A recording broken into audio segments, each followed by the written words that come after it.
إنا أنزلناه في ليلة القدر وما أدراك ما ليلة القدر ليلة القدر خير من 1000 شهر تنزل الملائكة والروح فيها بإذن ربهم من كل أمر سلام هي حتى مطلع الفجر صدق الله مولانا العظیم۔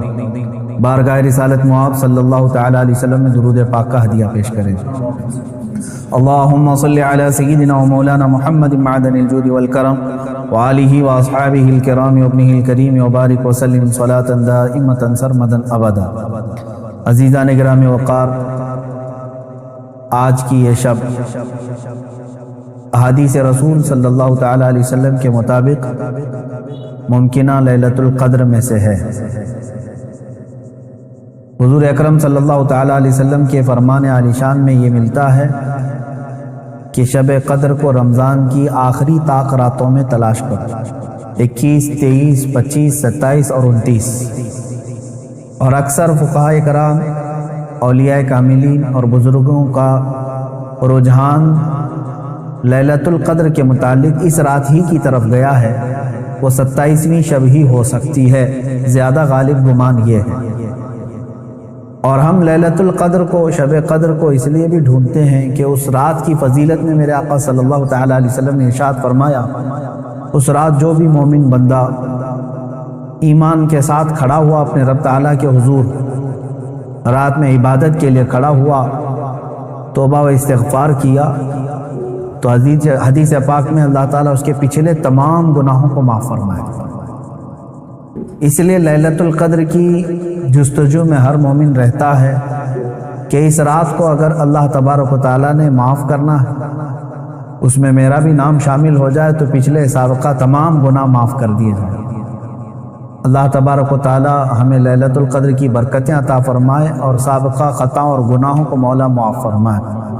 میں تمام مومنین سے یہی کہوں گا کہ یہ رات جس کے متعلق قرآن کہتا ہے لیلۃ القدر خیر من 1000 شہر، یہ ایک شب قدر جو ہے، ایک لیلۃ القدر، ایک رات 1000 مہینوں سے افضل ہے، 1000 مہینوں سے افضل ہے۔ 1000 مہینے کئی سالوں میں ہو جائیں گے، جب آپ اس کو ترتیب دیں گے 1000 مہینے تو کتنے سال بن جائیں گے، تو یہ اتنے سالوں سے بہتر ایک رات ہے۔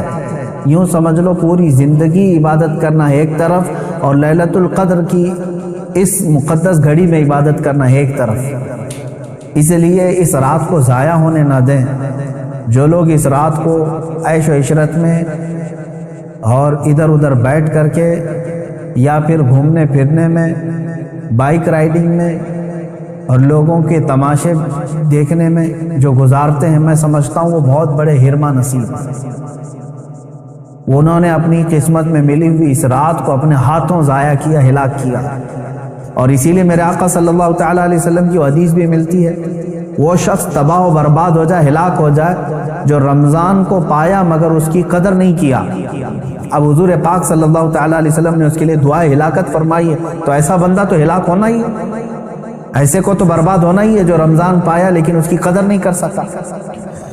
تو میرے عزیزو، میں تمام نوجوانوں سے یہی کہوں گا، تمہارے لیے کھیلنے کودنے اور دوسرے کاموں کے لیے اور بھی بہت سارے اوقات ہیں، لیکن اس پاکیزہ وقت کو اس طرح ضائع نہ کرو۔ اور جو دیکھنے میں ملتا ہے، اس رات کو لوگ دوست احباب کے ساتھ نکل پڑتے ہیں، چلو عیش و عشرت کرنا ہے، کچھ گھومنا ہے پھرنا ہے، لوگوں کو پریشان کرنا ہے۔ اب تو حالات لاک ڈاؤن کے ہیں، باہر اگرچہ جانے نہ ملے مگر اپنے نوجوان بچے اپنے ہی محلے میں لوگوں کو، پولیس کو پریشان کرنے کے لیے نکلتے ہیں۔ تو کیا یہ رات اس طرح کے عیاشیوں کے لیے آتی ہے؟ کیا تم اس کو اوروں کی طرح، غیروں کی طرح سمجھتے ہو کہ انٹرٹینمنٹ کی ایک رات ہے، دوسروں کے تہواروں کی طرح رقص کرنا، ناچنا، شراب پینا، معاذ اللہ؟ یہ وہ رات ہے جو تمہارے سابقہ گناہوں کو معاف کرنے کی بشارت لے کر کے آ رہی ہے۔ تم اس کی طرف توجہ نہیں دیتے، تو پھر ایک بات یہ بھی یاد رکھ لو، تم میں سے کسی کو یہ بات خبر نہیں ہے، کسی کو معلوم نہیں ہے کہ اگلا رمضان تمہاری زندگی میں آئے گا کہ نہیں آئے گا، نہیں معلوم۔ یہاں تو لاشیں اس طرح سے دیکھنے کو مل رہی ہیں، روزانہ موت کی خبریں اس طرح عام ہو چکی ہیں۔ تو آپ اندازہ کرو کہ اگر آپ کو اللہ تعالیٰ نے یہ رات عطا کیا ہے تو یہی سوچ کر کے کہ آپ عبادت کرو کہ شاید میری زندگی کی آخری رات ہوگی، یہ لیلۃ القدر شاید میری زندگی میں دوبارہ نہیں ملے گی۔ جب یہ تصور تمہارے اندر آئے گا تو انشاءاللہ عبادت کا ایک ذوق بھی بڑھ جائے گا، لطف بھی آئے گا، اور اللہ تعالیٰ سے گڑ گڑا کر کے مانگو گے بھی۔ اس طرح سے مانگو کہ مولا اگر یہ میری زندگی کی آخری شب قدر ہے تو اس رات کو بخشے بغیر مجھے اپنی جگہ سے نہ اٹھا، میرا نام بخشے وہ میں شمار فرما۔ جیسے کہ حضور پاک صلی اللہ تعالیٰ علیہ وسلم مکہ مکرمہ حاضر ہوئے اور جب واپس ہونے لگے تو خانہ کعبہ کے پاس آپ نے یوں دعا فرمائی کہ اے اللہ اگر یہ میری آخری زیارت ہے خانہ کعبہ کے پاس تو پھر یہاں سے مولا ہم سب کی مغفرت کے بغیر ہمیں باہر نہ پھاڑ۔ تو اس طرح سے آپ اس رات کو بھی یہ سمجھ کر کے دعا کریں کہ اگر میری زندگی میں اور دوبارہ رمضان آنا نہیں ہے یا لیلۃ القدر آنے کا ہماری زندگی میں کوئی نصیبہ نہیں ہے تو مولا اس رات کو ہی ہمیں معاف فرما دے اور اس کے بعد والی زندگی کو کبیرہ اور صغیرہ گناہوں سے محفوظ فرما دے۔ یہ لیلۃ القدر کے سلسلے میں میرے عزیزوں عبادتوں کا اہتمام کریں، عورتیں اپنے گھروں میں بچوں کو بھی لے کر بچیوں کو بھی لے کر بیٹھیں۔ صرف جاگنا اصل مسئلہ نہیں ہے، بعض لوگ سمجھتے ہیں کہ جاگنا چاہیے، جاگنے کا مطلب موبائل لے کر بیٹھ کر کے جاگنا، یہ فضیلت کی بات ہے۔ جاگنا اس کے لیے افضل ہے جو اپنے آنکھیں قرآن کی تلاوت میں لگا چکا ہو یا اپنے جسم کو رب ذوالجلال کی عبادت میں مصروف کر چکا ہو۔ اور اگر خالی جاگنا اور غیبت کرنا، چغلی کرنا یا واہیات دیکھنا ہے تو میں سمجھتا ہوں اس سے بہتر ہے سو جانا اس آدمی، وہ سو جائے گا تو کچھ گناہوں سے بچ جائے گا۔ تو یہ محض گناہ کرنے کے لیے جاگنا یہ افضل نہیں ہے اور نہ ہی اس میں کوئی نیکی کی بات ہے۔ اللہ تبارک و تعالیٰ سب کو اصلاح کی توفیق عطا فرمائے۔ آج میں خصوصیت کے ساتھ اس لیلۃ القدر میں آپ تمام کے سامنے حاضر آیا ہوں ایک درد دل لے کر کہ فلسطین کے مسلمانوں کے ساتھ جو حالات آج پیش آ رہے ہیں یہ نئی بات تو نہیں ہے، پچھلے 70 سالوں سے وہ اس ظلم کو برداشت کر رہے ہیں، لیکن اب حد ہو گئی ہے مسلمانوں۔ مسجد اقصیٰ میں بیت المقدس میں اسرائیلی پولیس داخل ہو کر اپنے جوتوں سمیت اور گولیوں سے مسلمانوں کو نشانہ بنانا، باضابطہ ہمیں وہاں کی جو خبریں آ رہی ہیں لوگ نماز میں مشغول ہیں، دعاؤں میں مشغول ہیں۔ کل بڑی رات تھی وہاں پر، کل لیلۃ القدر تھی، شب قدر کے لیے وہاں پر ہزاروں کی تعداد میں لوگ جمع ہیں، بچے بھی ہیں، بوڑھے بھی ہیں، جوان بھی ہیں، عورتیں بھی ہیں، وہ پیچھے آمین کہنے کے لیے آ بھی جاتی ہیں۔ ان سب کو ان ظالموں نے نشانہ بنایا ہے۔ مسجد اقصیٰ خون میں نہا رہی ہے، قبلہ اول ہمارا، بیت المقدس ہمارا، آج وہاں خون کی ہولی کھیلی جا رہی ہے۔ اب مجھے یہاں پر بات صرف اتنی کرنی ہے کہ وہ کہاں گئے سیکولر کے بھوت، وہ کہاں گئے جو انصاف اور امن و امان کی بات کرنے والے، ہیومن رائٹس کی تنظیمیں، کیا ان کے منہ میں گھی لگ گیا ہے؟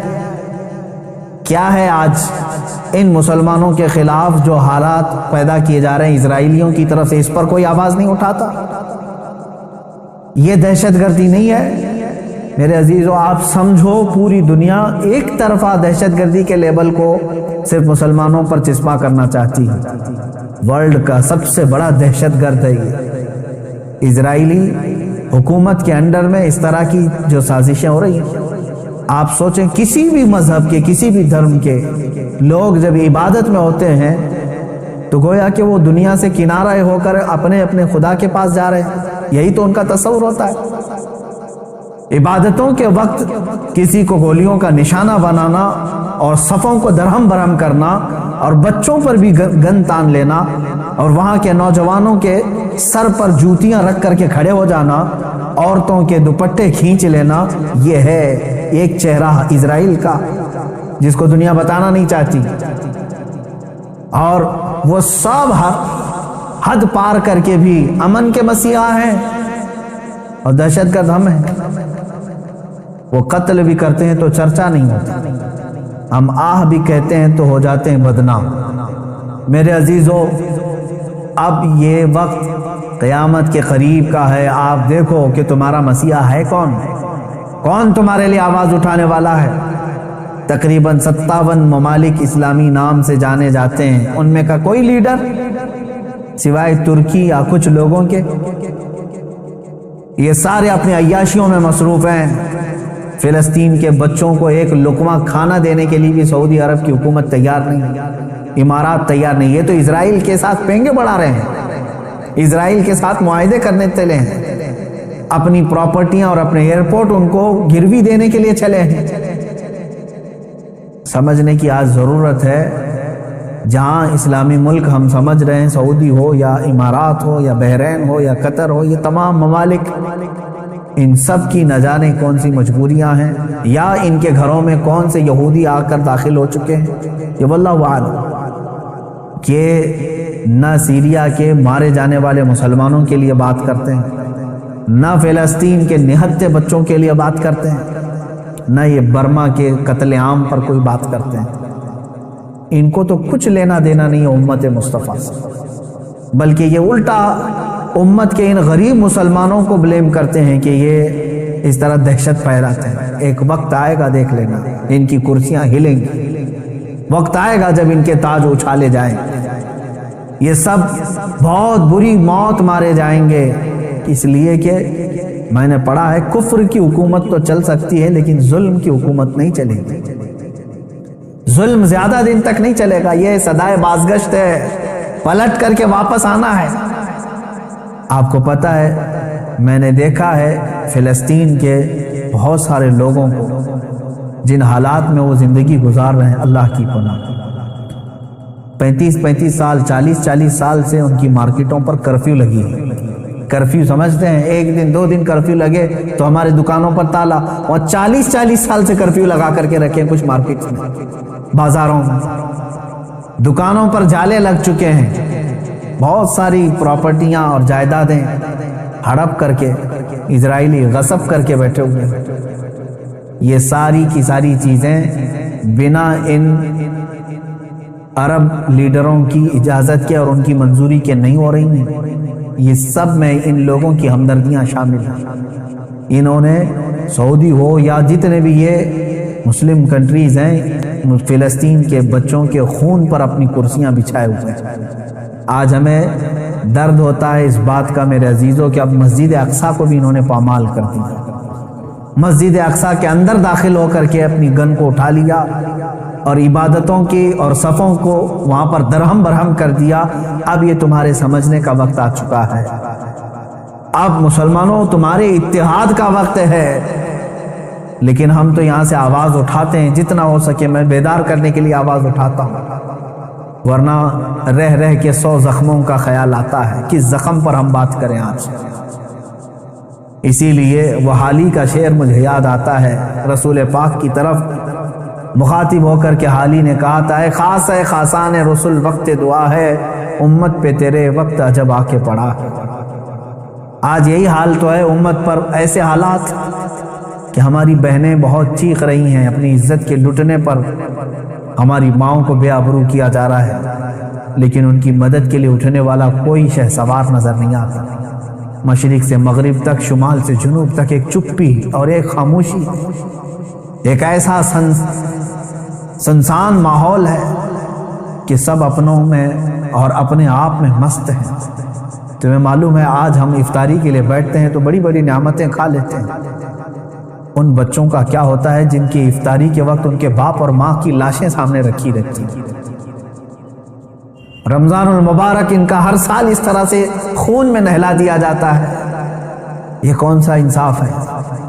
یہ امریکہ جو ہیومن رائٹس کی بات کرتا ہے، دنیا کو انصاف اور جمہوریت دینے کا علم بردار کہلاتا ہے، یہ سب کے سب ان فلسطینیوں کے قتل عام پر خاموشی اختیار کیے ہوں گے۔ کہاں ہے وہ اقوام متحدہ؟ وہاں پر ان چیزوں کی بات نہیں ہوگی۔ کہاں ہے وہ UN؟ اگر ایک اسرائیلی مارا گیا یا ایک یہودی یا ایک عیسائی مارا گیا تو اس کے لیے تو بوال ہوگا۔ مسلمانوں کا خون سستا ہو چکا ہے، مسلمانوں کا خون بہت عام ہے کہ ان کو کوئی بھی بہا دے۔ اے مسلمانوں، اس لیے آج تمہیں واپس اپنے اسی قدم پر آنے کی ضرورت ہے جہاں پر رسول پاک نے تمہیں چھوڑا تھا۔ میرے آقا صلی اللہ تعالی علیہ وسلم نے جو نقوش ہمیں دیے وہاں پر تمہیں واپس آنے کی ضرورت ہے۔ تم اگر دنیا کی رضامندی کے لیے اپنے آپ کو بیچتے ہو، چند لوگوں کی رضا کے لیے اپنے آپ کو بدلتے ہو، تو یاد رکھنا یہ دنیا کبھی تم سے راضی نہیں ہوگی، کبھی راضی نہیں ہوگی۔ کیوں نہ ہم رسول پاک صلی اللہ تعالی علیہ وسلم کی رضا کے کام کریں، اللہ اس کے رسول راضی ہو جائیں، تو پھر ہماری وہ سابقہ قوت لوٹ آئے گی جس قوت سے قیصر و کسریٰ کانپتے تھے۔ وہ ایمانی غیرت واپس لوٹ آئے گی جس سے وقت کا چنگیز خان بھی ہل جاتا تھا، تھر تھر کانپتے تھے۔ وہ ایمانی غیرت اور حمیت واپس آ جائے۔ شرط صرف اتنی ہے، ان کنتم مؤمنین، تم سچے نبی کے غلام ہو جاؤ۔ وَلَا تَهِنُوا وَلَا تَحْزَنُوا وَأَنْتُمُ الْأَعْلَوْنَ، میرے رب کا وعدہ ہے کہ تم غم نہ کرو، پریشان مت ہو، تم بلند ہوگے، لیکن اس کے ساتھ ایک شرط ہے کہ تم نبی کی وفاداری تو کرو، غلامی میں تو آ جاؤ۔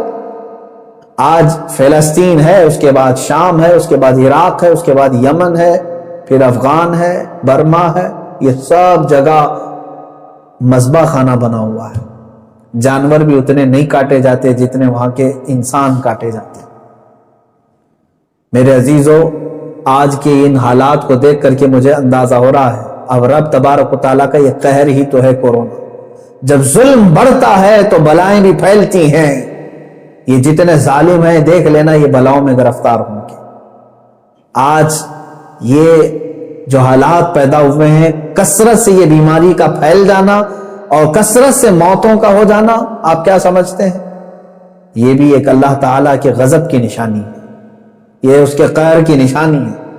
تمہارے پاس لاکھوں کروڑوں بھی ہوں گے، تم بچ نہیں پاؤ گے اس کی پکڑ سے۔ ظلم سے باز آ جاؤ۔ ظلم ایک ایسی چیز ہے جس کو کبھی دنیا نے پسند نہیں کیا، اور ہر ظالم کا انجام بہت سخت ہوا ہے۔ وہ چنگیز خان جس نے لاکھوں کی لاشیں بچھا دی تھی محض گھوڑے پر بیٹھ کر کے، ایک بار اپنے ہاتھ میں کسی چیز کو لے کر کھیل رہا تھا۔ مجھے یاد آتی ہے بات، آج فلسطین کے بچوں کے لیے اب بھی میری امید ہے۔ لوگ یہ کہتے ہوں گے ان کے پاس کچھ نہیں، ارے وہ چھوٹے کنکر اور پتھر سے مقابلہ کر رہے ہیں، سامنے والے پیٹروٹ میزائل لے کر کھڑے۔ اسرائیلیوں کے پاس گن ہیں اور وہ بچوں کی کھوپڑیوں پر لگاتے ہیں، اور دوسری طرف نہتے بچے ہیں۔ لیکن مجھے پھر بھی میرے رب تعالیٰ کی ذات سے یقین ہے، امید نہیں، یقین ہے کہ مولا کریم جس وقت حالات بدلتا ہے تو پھر ان یہودیوں کو دیکھ لینا، ان کو سر چھپانے کے لیے نہ کوئی پتھر ملے گا نہ کوئی درخت ملے گا۔ میرے آقا صلی اللہ تعالی علیہ وسلم کی حدیث ہے، قیامت کے قریب تم دیکھو گے ہر پتھر یہ تمہیں پکار کر کے کہے گا، اے مسلم آ جا ادھر، میرے پیچھے ایک یہودی چھپا، اسے قتل کر دے۔ یہ حدیث پاک میں، یہ مارے جائیں گے، ان کا بھی انجام برا ہوگا، سخت ہوگا۔ یہ ظلم کا جو ننگا ناچ ناچ رہے، ان کو کیا لگتا ہے کہ ہمیشہ ہی رہیں گے؟ یہ خود چین سے کبھی نہیں رہ سکتے۔ ذلت والے لوگ، انبیاء کا بے حساب قتل کیا جنہوں نے، پوری دنیا کی آج چین و سکون کو غارت کرنے والا یہ اسرائیل کیا سمجھتا ہے کہ ہمیشہ ان کی حکومت قائم ہو جائے؟ میرے رب تبارک و تعالیٰ کا انتقام بہت قریب ہے، بہت قریب ہے۔ میں جو بات عرض کر رہا تھا وہ یہ ہے کہ فلسطین کے بچوں کے لیے اب بھی انشاءاللہ العزیز امید ہے، آئے گی۔ چنگیز خان ظالم تھا، اس نے انسانوں کی کھوپڑی سے مینار بنانے کا بھی حکم دے دیا تھا۔ اتنے قتل کرتے تھے، جس راستے سے وہ گزرتے پورے گاؤں کو جلا کے چلے جاتے تھے، کوئی نشانی نہیں رکھتے تھے۔ منگولیا کے رہنے والے چنگیز خان نے ایک وقت ایسا آیا کہ تقریباً کئی 100 لوگوں کو، مسلمان بھی تھے اس میں اور دوسرے بھی تھے، قید کر کے لایا اور کھڑا کر دیا۔ قتل عام کا حکم تھا، 3 صفیں لگی ہوئی تھی، اس میں علماء تھے اکثر، ایک بڑی عمر کے بزرگ بھی اس میں کھڑے تھے، وہ پہلی صف میں تھے۔ تو جلاد کو اس نے حکم دیا، چنگیز خان اپنے گھوڑے پر بیٹھا ہوا تھا، اپنے گھوڑے پر بیٹھا ہوا تھا، حکم دیا کہ قتل کرو۔ تو پہلی صف کو جب قتل کرنے لگا جلاد، تو بڑی عمر والے جو تھے، وہ ایک بزرگ، وہ دوسری صف میں پیچھے چلے گئے کہ پہلی صف والوں کے سب سر اڑا دیے گئے، سب قتل ہو گئے۔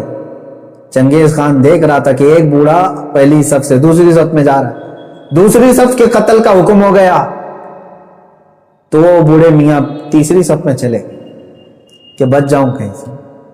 چنگیز یہ چیز دیکھ کر کے ہنس رہا تھا، کہکا مار رہا تھا، دوسری صف کے بھی پورے لوگ قتل ہو گئے، تیسری صف جب بچی تھی تب چنگیز خان نے اس بوڑھے کو مخاطب کر کے کہا، بڑے میاں یہ آخری ہے، پہلی سے تم دوسری میں آ گئے، دوسری سے تیسری میں آ گئے، میں دیکھ رہا ہوں مسلسل تم کو، اب پیچھے کوئی صف نہیں، آگے میری تلوار ہے، بتاؤ اب کہاں جاؤ گے، اب کون بچائے گا؟